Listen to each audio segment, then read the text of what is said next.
Game elandelayo Orlando Pirates bafethu iyodlala neMamelodi Sundowns, so nayi lana prediction yami engayenza mase ngithola ithuba bafethu. Nawe ungayishaya lana prediction yakho kuma comments, ungayigxeke yami. Ungayigxeki nje yami, ungitshele yakho kuma comments uthi uba abadlali ongabaqalisa mwase uthola ithuba. Igame ezobaleka kakhulu le semi final, second leg.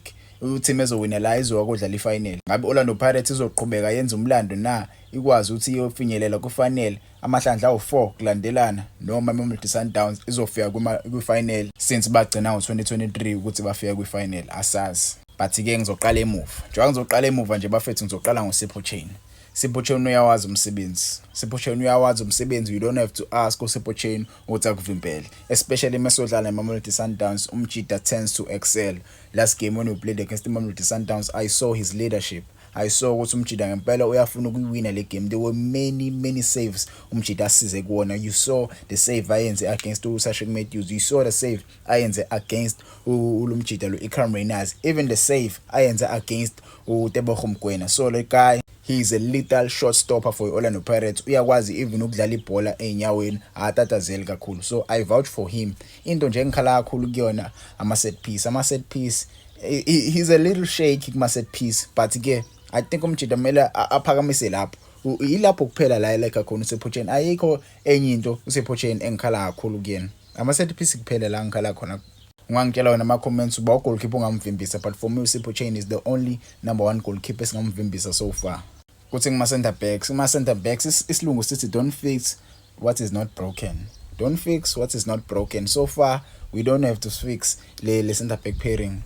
Le center back pairing le akumele siyilungise kakhulu. I saw many people asking ways Olisanda currently he's undergoing a recovery yakhe. Umjida usebuyile but he's undergoing a recovery. Kumele umjida simdlalise mase isikhathi si right. Akumele simrashe njoba sodlala ama games amakhulu kanje. Kumele siqale siyibona labadlali sinabo. We have to use ama resources esinawo, and ama resources esinawo so far they are working very good. Mbokazi Mbezeli Mbokazi is showing ukuthi why captain Orlando Pirates we leader. I saw him against the Stellenbosch. He was really shouting at the players ebatshela ukuthi you don't have to make ama mistakes amaningi. Muthola ibhola phambili akumele wenze izinto eziningi ethethe usihohotho. Boba uthi ngiyayithanda indlela abadlala ngakhona kunalama bhola lawa abawaphakela ama forwards wethu. You saw a goal lasibelebele when we played against Mamelodi Sundowns, i-assist eshawa uMbokazi. You saw amabhola ayeshawa ulumjida lo uSiyema against Stellenbosch. Kunethuba nje uHotha lishwebile lapha engikhala kakhulu even namanje. Amabhola bawakhiphayo ngiyawathanda kakhulu, ahamba phezulu, ahamba behind the defense of ama-team amaningi la ku-Betway Premiership.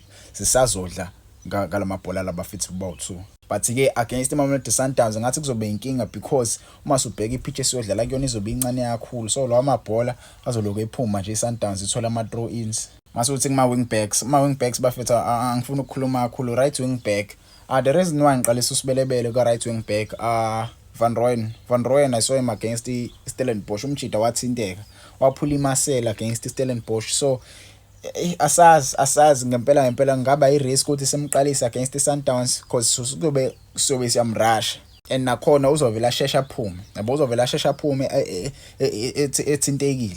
So it's best ukuthi umjida sithi umhlalisa kancane angaqali against iMamelodi Sundowns, siqalise yena usibelebelo. Vele usibelebelo uyakwazi ukudlala as a right wing back. Umjida uyakwazi ukusuka emuva aye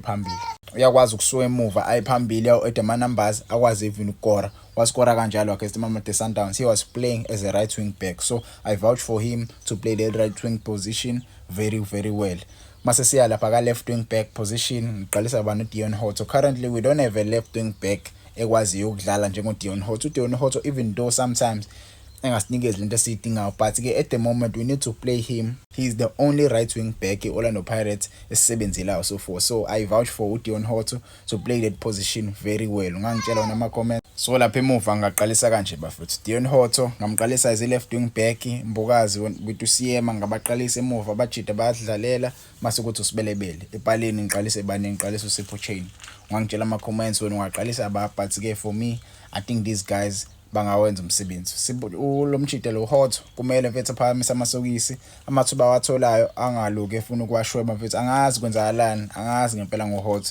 Akaqali aqala akusiyona nje intentsha ungenza ivideo ya 5 minutes with ama-misses ahotho with utatazela kwakhe ehlula ukucima ibhola. But-ke against i-Sundowns umjida asifuni enze ama-mistakes amaningi. I think i-Sundowns izozama ukuyi-target iposition yakhe bafuna ukungena ngayo umjida. Mase kuthi esiswini bafethu kunenjini entsha esebenzayo. Yabo leya njini leya yabani yasihle Nduli benoTalent Mbatha. Yabona laba bafethu bawu2. I saw them playing against iMamelodi Sundowns and ngababona bedlala against iStellenbosch. Ngabona ukuthi ngeke. Yabona la siyakude la. Mesoqhubeka sidlalisa labafethu esiswini sisoya kude kakhulu. Mangikhumbuza indlela uMakhehleni Makhawula benombatha babebambe ngakhona la season. Into vele le engayisho bafethu saqala isizini ukuthi akumele senze ushintsho oluningi. Njobe engekho uMakhehleni Makhawula, we must start uSihle Nduli. Because uSihle Nduli uyakwazi ukudlala as number 6 and uTalent Mbatha vele he was playing with uMakhehleni last season, so he knows how to control isisu esiswini. So babawu2 abajide bayadlala bayakhombisa impela ukuthi bayalazi ibhola. They are both tall and the system bayakwazi ukuyimanage. Yabona nje isystem esiyidlalayo right now bayakwazi ukuyimanage. Experience ikhona kakhulu ibhola la liyachitheka. So far iyona lineup yami le. Mamelodi Sundowns singakwazi bafethu ukuthi siyibambe esiswini. oTebogo Mokoena noAlende nje I don't think bazolibona elidlalayo against these two guys bayalazi ibhola.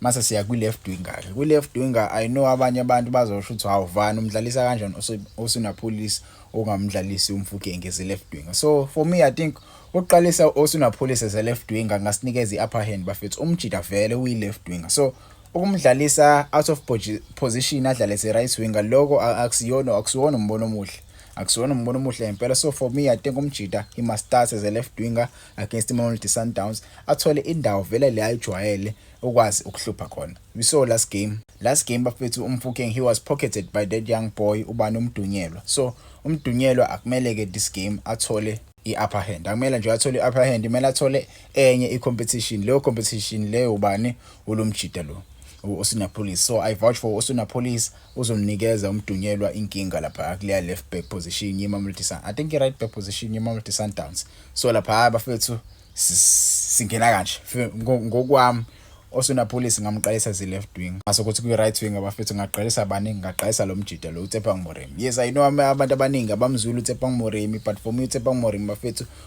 usayingane usafunda. Yabo usafunda iclub yakho le support Orlando Pirates. Usanalo lo valo lolo, but umjida for me usendleleni kahle akekho kude kakhulu ukuthi angene esimene esiright afane njengosibelebele. Umjida nje udinga mhlawumbe igoli lelo lezomkhuphula imoral ukuthi yabo aqhubeke adlale kahle for Orlando Pirates. So against iMamelodi Sundowns ngamdlalisa. I need to add more attackers against iMamelodi Sundowns. Nje uyibona nje team yami so far iya attacker kakhulu. Nje sifama attackers asiyanga kuyo defend against iSundowns. Akumele sidefende kakhulu, sidinga ama-goal. Nje sidinga ama-goal nje iSundowns mase ibulala igame sase-early. Nje siyibulala igame sase-early sokwazi ukuyimanage kahle igame. Sundowns akusiyona i-team eyayisinikeza inkinga ekumanageni igame. Nathi siyakwazi ukuyimanage igame ngendlela yethu. So far iyona ndlela engadlalisa ngayo le. Mase umdlalo ongandlalela unumber 10 bafethu uMfukeng. Umdlalo ongandlalela unumber 10 uMfukeng. I know abantu abaningi abathanda ukuthi uMfukeng adlalwe unumber 10, but uMfukeng uyawazi unumber 10 bafethu. I don't know why abantu abaningi bengamthandi mfethu medlala as number 10. For me I think iFreedom uyayithola, even though umjida engayijayele leya position. I think iFreedom uyayithola because ama defenders amaningi ayambona. They know ukuthi uyisithembu to Orlando Pirates. So ukuba khona kwakhe ipresence yakhe kuleya number 10 position uzodrowa i-defense eMamelodi Sundowns ifuna izommarka.